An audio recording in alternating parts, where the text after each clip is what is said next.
What is up, everybody? This is Brian, the Toyota guy, over here at Fred Anderson Toyota in Asheville, and this is going to be my second video on these 2025 Camrys. You can see the one I've got behind me is actually going to be a XSE. This is going to be a front-wheel drive variant. I have already done a video with a pretty extensive walk around on the LE. So the base model, that one had no packages, no features or anything. So if you want to kind of see like a standard Camry with nothing on it, that's the one to check out. This one obviously is on the other end of the spectrum, where there's a lot more bells and whistles. And let's check this one out and see what differences we can spot. All right, here we are, 2025 Camry Hybrid, as they all are now. This again is an XSE model, and man, what a difference this is as far as appearances from the LE. I mean, you'd kind of expect that, but the other video I made was also a Camry that was in underground. So I was really happy to see that we also have this one, this XSE, with the same color. So I can really do like a one-to-one side-by-side of really just the differences, especially how it looks on the outside and some of the features and some of the differences we can spot on the inside. I have always been a fan of the XSE on pretty much every Toyota. Obviously, I'm a guy that likes cars and like to have things that are a little bit sportier but with a premium feel to it, and this certainly follows that path that Toyota's had for XSEs in the past. Really, the body lines on these, on the base model, look good enough as it is, but once you dress it up with the different bumpers, the different exhaust, the spoilers, the different front fascia, it just all goes together well. And I'll be very curious to see, I haven't done enough research to see if they also are going to present these with a black roof option like they had on the others, or if it's just going to be a monotone color like this one here. But even if they don't have the black roof right now, I am really content with how this looks. I think the angles of the headlights and taillights mixed in with the more aggressive body lines that the XSE gives is a perfect combination. And these wheels look awesome. What are these, 19s, I think? So yeah, these are 19s. You can see a 235 40 19. And these wheels are interesting. The faces initially look like they are polished, like a machine look, and maybe they are, but they've certainly got some sort of like a tint or a glaze, where it's like a smoked machine finish, and then it's black on the insides. And putting that next to this more muted gray color looks fantastic. I think these wheels are going to look good on other color combinations as well. The front end on this is extremely different from the LE. The headlight shape is the same, but you can see we do have this front accent light that's on both sides. You've got the accent ring that comes around, the stacked headlights and everything. And one thing that I think is really interesting with the design on these, clearly the people on the design team are paying attention to the aftermarket and what people do to modify their cars. If you are into vehicles at all, you will probably recognize that they pretty much have incorporated a front splitter into this factory bodywork. And I point that out because it's pretty common on the aftermarket for those of us that are, you know, like to customize things. We will add a bottom lip to the car just to give it a more aggressive appearance. And many of these lips will have this little kick up here, which, you know, in theory is for aerodynamics, but for most of us, it just looks cool. And I like that with the factory bodywork, they've actually given you that. Now, I don't know the wind tunnel details. I don't know if it's a functional aero move, but certainly for me, who's an emotional person when it comes to cars, it looks the part. It just changes the whole front end where it sticks out there, kind of widens the bodywork a little bit, and I think matches perfectly. Now, you can see this does have the ground effects here, the factory body kit, if you will, where it flares out here in the bottom. And then you can tell on the rear bumper here, there's a little bit more aggressive cutouts or angles on how that bumper looks. And interestingly enough, I was curious to see if this was going to have dual exhaust. It has a single exhaust, but it's a asymmetrical or symmetrical looking bumper. I don't know what this means, if this is going to be a forecast of other things to come, but there is a very flimsy plastic panel that is underneath of here that covers where there would be a dual exhaust there. So I don't know if that means a spoiler for a future iteration of the Camry. Well, maybe they do bring back a TRD or a GR that has dual exhaust, but I hope that's going to be the case.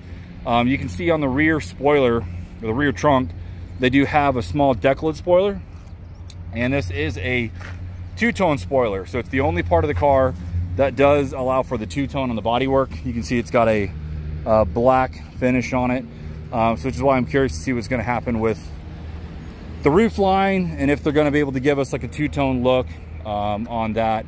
But let's go ahead and check out the inside and look at the differences on the appearances and features of this XSE. All right, so I do want to point out that this XSE does have the XSE like premium package, and that is what gives it the ventilated seats, as well as the panoramic roof, as well as the JBL stereo. Now, I do find it interesting that that package is all encompassing now. In the past, you've usually had to split up these individual features into separate packages and then combine them together to get kind of like an ideal setup. This one also does have the heads-up display. You can actually see it in the camera for once. Usually that's a really hard thing to see, but it does have that built in, which is honestly kind of a hard thing to get with the older XSEs unless it was a V6 where it was standard. But if you looked at my other video with the LE model, there is actually a lot more stuff in here that carries over from the LE than I was expecting. Really, it's just the materials and the buttons, the bells and whistles, the features are the big differences. You know, we still have the same steering wheel, but this one's leather wrapped. This one is not heated, interestingly enough, unless I am just missing the button for it. Yeah, no heated steering wheel. There's no automatic wipers on this model, but we do have a full screen digital display here. This is, again, a carryover from a lot of the other Toyotas right now. The Prius, the Grand Highlander, the Highlander, the RAV4, they all have this. And then this is the larger screen option that they have for the Camry. And I want to say this is like a 14-inch diameter versus like a 7 or 8-inch diameter, corner to corner. So a lot more room, more stuff you can kind of have on the screen, but ultimately the same setup as any other new Toyota now. Again, with the exception of the 4Runner, which is still kind of stuck in the past, but the new one's going to have the new screen. Oh, there is a heated steering wheel. Wow, I was not aware this is where the button is. So it looks like there is an auto mode, which is like what the Lexuses would do, where it would turn on if it needs to for the heat and everything. Or it looks like you can have a 2-stage. So that's actually very interesting. I was not aware of that before I started filming this video. But you got the same auto climate control switches here, with the exception of now we have the heated and ventilated seats for both the driver and passenger. Those ventilated seats, again, are part of this XSE premium package, technology package, whatever they call it. Interestingly enough, there is no memory seating here. There is no power folding mirrors. Not that I was really expecting that, but I was kind of curious to see if it was going to show up. Steering wheel layout is the same. The center console layout is the same. You do still have the wireless phone charger, the same 3 USB ports, the same cup holder setup, same shifter, same drive modes, really the same everything here. Biggest difference is just going to be, as we now have a full leather interior, Softex as Toyota calls it. You can see with the XSE, it's perforated. And if you know anything about Toyotas and the XSE models, they typically go overboard with the blue stitching and the blue accents. And for whatever reason, Toyota is still committed to blue on everything. I love blue, but I know not everybody is a big fan of it. So the nice thing I can report is, until you really get in and look at these seats closely, there is not a ton of blue. They have gone away from the bright blue stitching, and you can see now we actually just have more of like a gray stitching possibly, or maybe it's just black. But if you look on the insides of these perforations, there is some sort of an inner layer that does have a blue that does come through the material. So there is some blue accent still. If you look at it like at the off angle, you can really kind of see that blue pop through, but I don't think it's in your face like the way it used to be. And I don't see a crazy amount of blue anywhere else. There used to be blue on the dashboards and all kinds of stuff. I don't see that here. Honestly, the dashboard looks the same, minus the fact that you've got this soft touch leather material here, and on the doors, where before on the LE, or excuse me, here on the dashboard, or on the LE, it was cloth. So a lot of carryovers from the other Camry, so it's nice to see a little bit of continuity. The biggest really difference is just going to be the bells and whistles. You know, you've got the panoramic sunroof, which we've talked about on this one, and these do still have a full powered shade, as well as being a physical moving sunroof. where you can tilt or slide the piece of glass. So it's not one of those that has gone for just a fixed pane just for, I guess, to look cool, I guess. But everything there is a carryover from the previous model. Same exact accents of colors on the back seats here. The blue accents here and there. But again, nothing crazy. There's no crazy blue or red or anything in the seat belts like they've had on the TRD models. So a much more subtle interior. SEs and XSEs do have the paddle shifters. Now, I laugh at that because this is an eCVT, so I understand there's a little bit of like built-in gearing ratios, if you will, but don't expect a whole lot to happen with the paddle shifters here, like on a traditional internal combustion car, at least the Toyotas previous that had the 8-speed automatic that weren't the hybrid. But really still a nice interior. I naturally love this setup. The black with the gray, it's just a perfect look. Just a sharp, very refined car. Oh, look at this. A little bit of stainless steel pedal covers here. My 2000 Celica GTS actually has those same kind of pedal designs. So it's nice to see a little bit of heritage here for the Toyotas. But just a really nice, really refined car. Nothing that's crazy different on the interior from the older ones, minus just the better interior, the better, like, more modern design, the new wireless CarPlay and wireless Android Auto and some of those features. So we'll go ahead and check out the window sticker and see what you guys think. All right, to round things out, here's the window sticker for this car.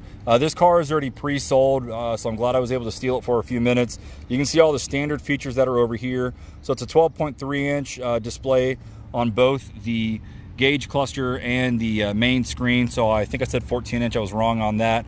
But really the only factory package this has right here is the premium package. You can see it's a $3,100 option. That is the JBL, the ventilated seats, the heads-up display, the power moonroof, all that. And then as far as port options, you know, kind of typical stuff on here. We've got Toyo Guard, we've got the illuminated trunk sill light. You know, actually those front accent lights are an option. So glad I looked at that. So you can see with destination out the door, this vehicle is 41,056. Man, that fuel economy though. When we looked at that LE, it basically was getting about 51 to 53 miles per gallon. And you can see with this one having the more aggressive wheels and tires, and I'm sure a bit more weight because of the pana roof and all the technology, a very marginal difference. The other one was rated for 51 combined. This one's rated for 47 with a lot more stuff in it. So I think there's going to be a lot of people that are going to be extremely happy to get a car with this much equipment on it that gets 47 miles per gallon with no turbos, no premium fuel. So pretty nice setup there. So about the same pricing, a little bit more than what you would have with the previous XSEs, but not that different, especially if you're comparing this to the outgoing hybrids that replace these. So not a bad setup at all. All right, so that's going to do it for this quick tour of a 2025 Camry XSE hybrid. I am very curious to see what you guys think. I know there's a lot of people that have very strong opinions with this new Camry. A lot of old school Toyota people can't stand that they've gone away from the naturally aspirated engine.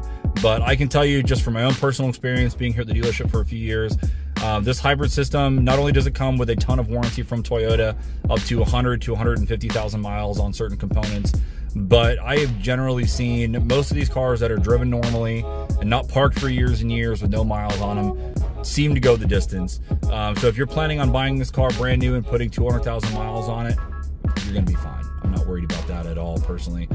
Most people don't even have the car outside of the factory warranty when they buy it new anymore, but I'm pretty excited about these. I'm super happy that I've been able to spend some time in a couple of these now.